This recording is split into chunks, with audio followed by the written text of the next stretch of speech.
وأشهد أن لا إله إلا الله وحده لا شريك له وأشهد أن محمدًا عبده ورسوله يا أيها الذين آمنوا اتقوا الله حق تقاته ولا تموتن إلا وأنتم مسلمون يا أيها الناس اتقوا ربكم الذي خلقكم من نفس واحدة وخلق منها زوجها وبث منهما رجالا كثيرا ونساء واتقوا الله الذي تساءلون به والأرحام إن الله كان عليكم رقيبا يا أيها الذين آمنوا اتقوا الله وقولوا قولا سديدا يصلح لكم أعمالكم ويغفر لكم ذنوبكم ومن يطع الله ورسوله فقد فاز فوزا عظيما أما بعد فإن أصدق الحديث كلام الله وأحسن الهدي هدي محمد صلى الله عليه وسلم وإن شر الأمور محدثاتها وكل محدثة بدعة وكل بدعة ضلالة وكل ضلالة في النار أما بعد قال تعالى وأشرقت الأرض بنور ربها ووضع الكتاب وجيء بالنبيين والشهداء وقضي بينهم بالحق وهم لا يظلمون وقال تعالى ومن أظلم ممن افترى على الله كذبا ويقول الأشهاد هؤلاء الذين كذبوا على ربهم ألا لعنة الله على الظالمين وقال تعالى وجاءت كل نفس معها سائق وشهيد مسلمان كان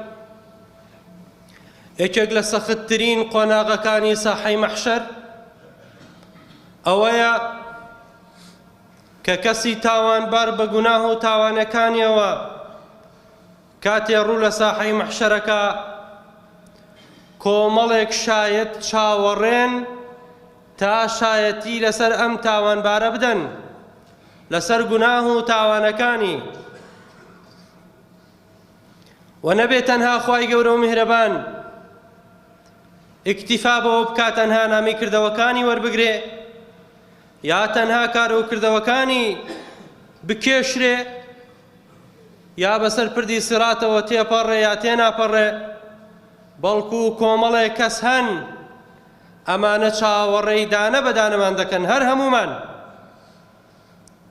کە چۆن شایەتیمان لەسەر دەدەن لەسەر ئەو کار و کردەوانەی کە لە دنیاە کردومانە ئەمە بۆ ئەوەیە کە لەمڕۆ بەدواوە ئاگاداری خۆت بیت کاتێ دەستت بۆ گوناهەیەک چاک بزانە کۆمەڵێک شت حازرن لەو شوێنێ ئەگەر بەتاقی تەنهاش بیت ئەو شتانە شایەت حاڵن و لە ڕۆژی قیامەتیشا چاوەڕێتەکەن تا لەسەر ئەو کاری کە ئەنجامت داوە شایەتیت لەسەر بدەن بۆی نەتوانی بە هیچ جۆرێک نکۆڵی لێ بکەیت جا مسڵمانەکان ئەو شایەتانەی ساحەی مەحشەر زۆر هی جیاوازن لە هی دنیا لە دنیا کەسێک کاتێ شایەتی دەدا لە مەحکەمە لەسەر قەزەیەک لەسەر بابەتێک شایەتی دەدا ئەمما شایەتەکانی قیامەت لەسەر هەموو ژیانت شایەتی دەدەن لەسەر هەموو کار و کردەوەکانی ژیانت شایەتی دەدەن شایەتەکانی دنیا لەوانەیە جار جار شایەتی بە درۆ بدەن ئەمما شایەتەکانی قیامەت هەمویان ڕاستگۆن لە دنیایە شایەتەکانی دنیا جاری وایە خەڵک پارەیان پێدەدا و ڕەشویان پێدەدا بۆ ئەوەی کەوا جۆری شایەتەکە بگۆڕن بەڵام ئەوە لە قیامەتە نییە شایەتەکانی قیامەت ئەمە قبوڵ ناکەن شایەتەکانی دنیا جاری وایە ڕێگری لەوە دەکەن کەوا شایەتی بدەن شایەتی نادا ئەمما لە قیامەت ئاشتیوان نییە خوا فەرمان دەکا بەو شتەکە شایەتی بدا بۆیە ناتوانێ بێ فەرمانی خوای گەورە و میهرەبان بکا دەبێ شایەتی بدا هیچ مەجالی تێدا نییە ئەو شایەتانە چیان مسڵمانەکان جۆرا و جۆرن، هەرێکیان جۆرێکە. پێش هەموو شتێک و یەکەم شایەت جەستەی خۆتە، ئەندامەکانی لاشت، ئەو دەستەت کە گوناهەکەت پێی کردووە، ئەو پێیانەت کەوا پێی چووی بۆ گوناه و تاوان، ئەو پێستەی کەوا بە گیانتەوەیە، ئەوانە دێنە قسە و شایەتی دەسەر دەدەن. پێغەمبەر فەرمێ عەلەیهی سەڵات وسەلام باسی کەسێکی باوەڕدارەکە، کەسێکی بێباوەڕ و کافر دەکا، کاتێ هێنن بۆ ساحەی مەحشەر، خوای گەورە و میهرەبان شاهێدە لەسەر هەموو گوناه و تاوانەکانی پێی دەڵێ، ئەویش دەڵێ یا ڕەبی ئەلەم توجیرنی من الظلم، خوای بەڵێنت نەداوە کەوا زوڵمم لێ نەکرێ ئەمڕۆ؟ فەیەقول بەلە، خوای گەورەشە فەرمێ بەڵێ. فيقول فإني لا أجيز إلا شاهدا من نفسي، دەی من قبوڵم نییە کەس شایەتیم لەسەر بدا ئیلا خۆم نەبێ. فيختم الله على فيه، خوا مۆر لەسەر زمانی و لەسەر دەمی دەدا، دەمی داخە. ئەوجا دەستەکانی دێنە قسە، پێیەکانی دێنە قسە، پێستەی دێتە قسە. اليوم نختم على أفواههم وتكلمنا أيديهم وتشهد أرجلهم بما كانوا يكسبون. کاتێ دەستی بینێ قسە دەکا، پێیەکانی دەبینێ قسە دەکا، وەکو خوای گەورە لە ئاەتێکی ترا فەرمێ ويوم يحشر أعداء الله إلى النار فهم يوزعون حتى إذا ما جاءوها شهد عليهم سمعهم وأبصارهم وجلودهم بما كانوا يعملون. گوێیان، چاویان، پێستەیان قسە دەکەن و شایەتیان لەسەر دەدەن، دەڵێ پەروەردگار دەست دێتە قسە، دەڵێ ئەو گوناهی پێم کرد، پێ دەڵێ ئەو گوناهی پێم کرد. وقالوا لجلودهم لما شهدتم علينا، وجا کابرا دێتە قسە لەگەڵ دەست و ئەندامەکانی جەستەیە، دەڵێ باشە بۆ شایەتی لەسەر مندا. وەکو لەو ڕیواەتی حەدیسەکەیە فەرمێ سحقا لكن وبعدا، تیاچوون بۆ ئێوە، فعنكن كنت أناضل، ئەمن لەبەرەوەی ئێوە نەسووتێن، بەرگریم دەکرد و مشتومڕم لەگەڵ خوایە دەکرد، ئێستا ئێوە لەگەڵ منە قسە دەکەن، بۆ شایەتیم لەسەر دەدەن. قالوا أنطقنا الله الذي أنطق كل شيء، ئەوە خوایە مەیهێناوەتە قسە، ئەو خوایی کە ئەمڕۆ هەموو شتێکی هێناوەتە قسە، ئێمە هێناوەتە قسەکردن. کا بۆ ئاگادار بە کاتێ گوناهێک دەکەی، ئەو جەستەی کەوا گوناهەکەی پێ دەکەی بۆ خۆی، ئەوە شایەتی لەسەر دەدا. دووهەم مسلمانەکان ئەو شایەتانەی کەوا حازرن و ڕاوەستاون مەلائیکەتن، مەلائیکەتیش بۆ مەشهورن و ناسراون کەوا درۆ ناکەن، بەوە ناسراون کە ڕاستگۆن، کە هیچ مەعسیەت و گوناهێک ناکەن. خوا دوو مەلائیکەتی لەسەر شانت داناوە، نە ئەخۆن و نە ئەخەون، هەر شتێ بکەی دەینووسن و حازرن، و لە قیامەتی شەشاتی لەسەر دەدەن. خوای گەورە فەرمێ وئین عەلەیکم لەحافظین كراما كاتبين يعلمون ما تفعلون إذ يتلقى المتلقيان عن اليمين وعن الشمال قعيد ما يلفظ من قول إلا لديه رقيب عتيد. هیچ کەلیمەیەک لەو زارەت نایەتە دەرەوە، کەلیمە ئیلا دوو مەلایکەت دانیشتن، باش بێ لای باشە دەینووسێ و خراپش بێ لای خراپە دەینووسێ. هیچ کاروکردەوەیەک نییە ئەنجامی بدە ئیلا دێنووسێ، حازرن، ئامادەن لە قیامەتە شایەتی لەسەردەدەن. يعلمون ما تفعلون، هیچیان لێ شاراوە نییە، ئاگادار بە. جا شەرم نییە ئینسان بزانێ دوو مەلایکە بەسەر شانێوەتی گوناه و تاوان ئەنجام بدە، و هەر کەسێک باوەڕی پیان نەبێ کافر و بێ باوەڕ دەبێت، چونکە خوا لە قورئانە باسی کردو. وەکو خوای گەورە فەرمی وجاءت كل نفس معها سائق وشهيد، سائق هیچێک ڕایەکێشێ، دانەیەکی شایەتی لەسەرەدا، چێ لەم دوانە؟ ئەو دوو مەلایکەیە، چۆن ڕاتەکێشێ بە ساحەی مەحشەر ئەوەی کە شانشاتی لەسەرەدا. ئەم یحسەبوونە ئەننا لا نەسمەع سرهم وەنەجواهم. جار وایە ئینسان بە چپ و بەنهێنی گوناه ئەنجامەدا. خوای گەورە دەفەرمێ ئەوان وا دەزان کە ئێمە ئاگامان لێیان نییە. بەلا وەڕوسلنا لەدەیهم یەکتوبون، ئێمە باش ئاگادارین، و مەلایکەتەکانیش دەست بەجێ لەو جێی نووسن. ئاگادار بە. کەی تر ماوە شایەتی لەسەر بدا؟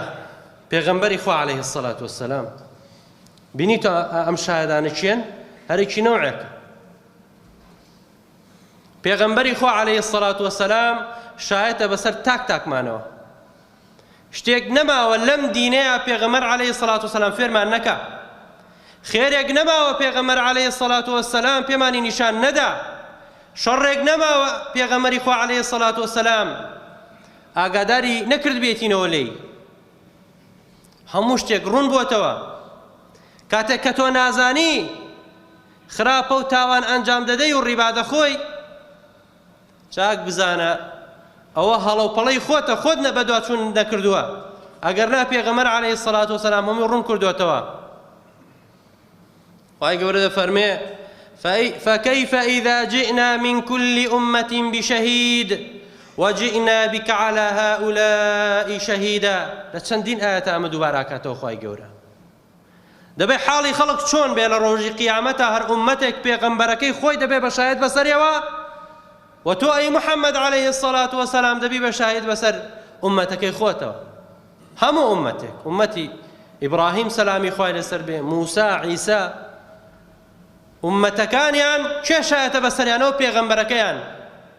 ئومەتی پێغەمبەریش عەلەیهی السەڵات وەسەلام، پێغەمبەر عەلەیهی السەڵات وەسەلام شاهدیمان لەسەر دەدا. دەبێ ئاگادار بین. کەی تر ماوە شایەتیمان لەسەر بدا؟ ئەو زەوی کەوا بەسەری ئاڕۆی. زەوی شایەتیت لەسەرەدا؟ بەڵێ. معقولە؟ بەڵێ معقولە. ئەو زەویە مەخلووقێکە لە مەخلووقەکانی خوا، دروستکراوێکە لە دروستکراوەکانی خوا.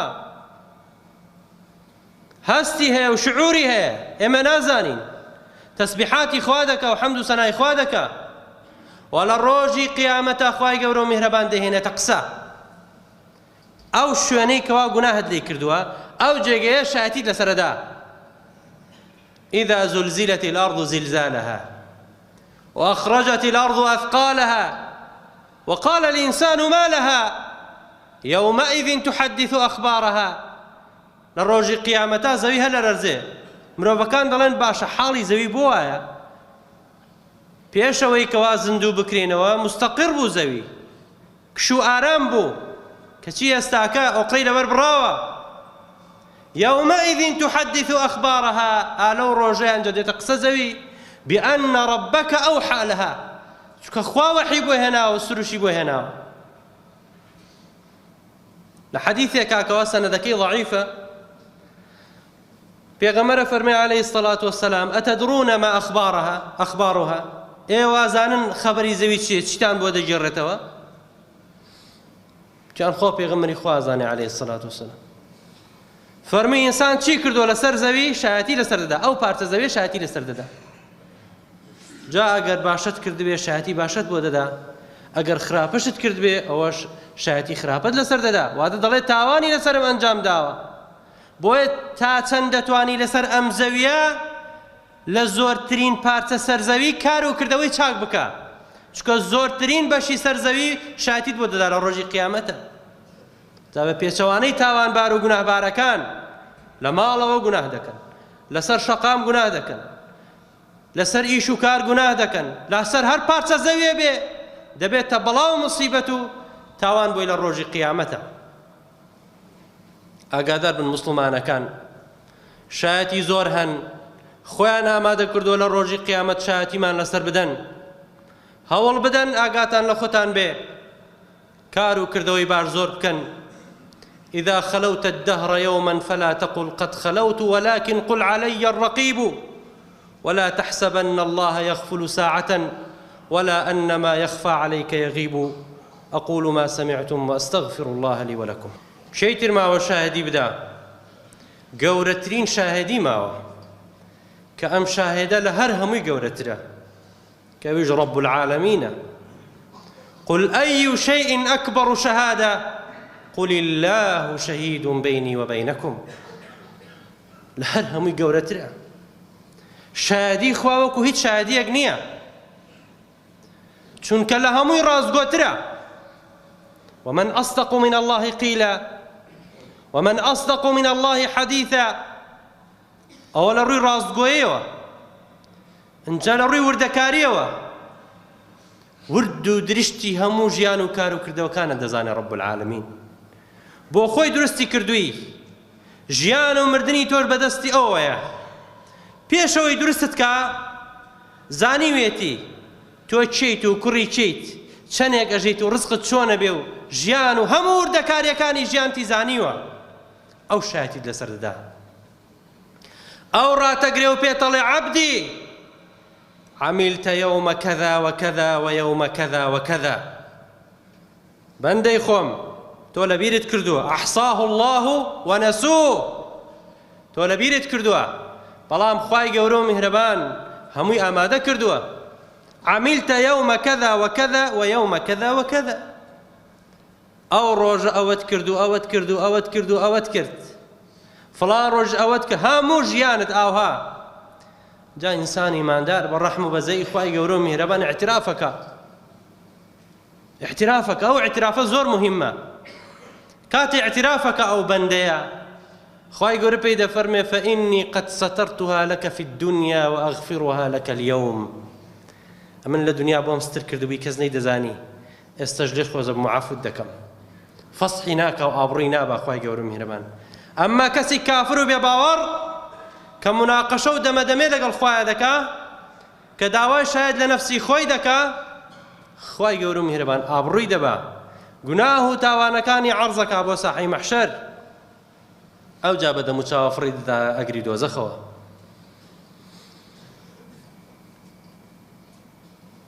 ئایا بەس نییە کە خوای گەورە و میهرەبان بە تەنها خۆی شاهید بێ بەسەرمانەوە کافی نییە تەنها خوای گەورە شاهید بێ لەسەرمان کافی نییە خوای گەورە ئاگای لە هەموو شتێکمان هەیە هەتا ئەشخەوی خوای گەورە و میهرەبان هەر ئاگای پێتەیە تۆ ئەگەر لە خۆنەوە بەزەوە ئاگای لێتە جا هی وایە کاچێتە تاریکی و وا دەزانێ ئیتر نا ئەوەی کە تاریکی دروست کردووە ئەو دەتبینێ ئاگادار بە وما تكون في شأن وما تتلو منه من قرآن ولا تعملون من عمل إلا كنا عليكم شهودا إذ تفيضون فيه خواهي قولوا بيغمر دفرمي عليه الصلاة والسلام وباو أمتكشي دفرمي إيوه لهر كارو باركا بن لهر كارو باركا بن باش بيا خراب بچوك بيا قورا شاراو بيا أشكرا بيا جا قرآن بخوێنن یا هەر کار و کردەوەی بکەن إلا كنا عليكم شهودا إلا ئێمە شایەتین لەو ئاگادارین زۆر زاناین پێی کاتێک چی ئەنجام دەدەن شایەتە خوای گەورە و میهرەبان لەسەرەوە شایەتی دەدا لە قیامەت ئاگادار بە چونکە خوا ئاگای لە هەموو شتێکە ئاگای لە هەر هەموومان لە یەک کاتێکە ئاگای لە هەر هەمووی هەیە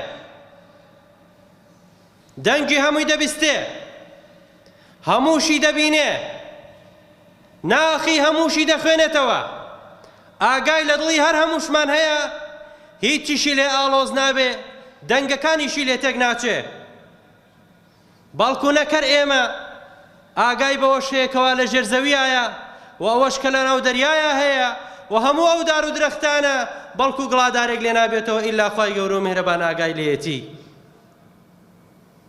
وعنده مفاتح الغيب لا يعلمها إلا هو ويعلم ما في البر والبحر وما تسقط من ورقة إلا يعلمها ولا حبة في ظلمات الأرض ولا رطب ولا يابس إلا في كتاب مبين خواهي قول أقداري هرأم وأنا هيا جا خواهي كواندا عظيم وبدا صلاة به سزاو آزارو عقابكي خوای گەورە و میهرەبانت لە قورئانە خوێن بێتەوە بیست بێتت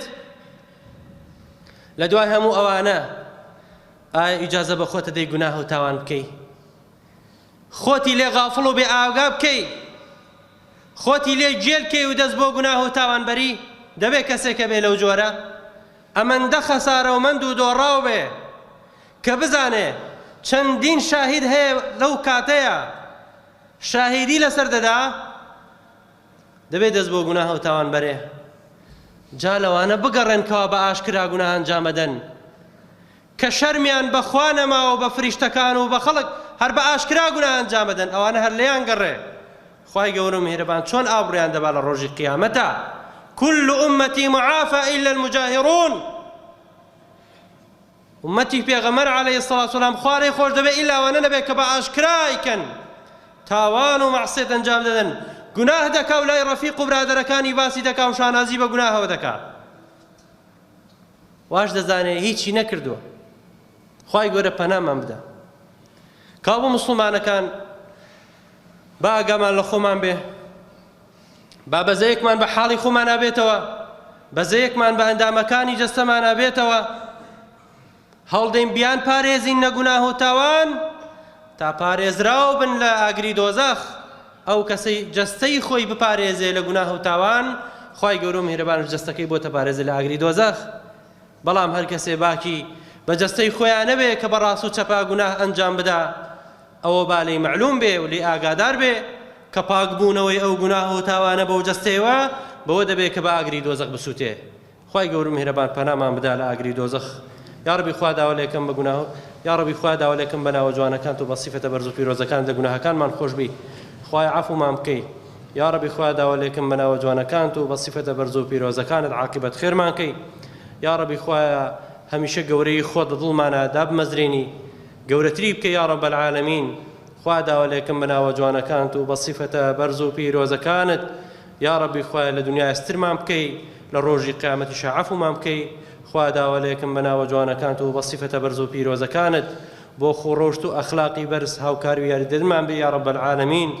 خۆڕۆشت و ئەخلاقی جوانمان لا خۆشەویست و لا شیرین بکەی یا ربی خوایە، دڵ و دەروونمان بڕازێنیتەوە بە ترس و لێخۆشبوونی خۆت یا رب العالمین.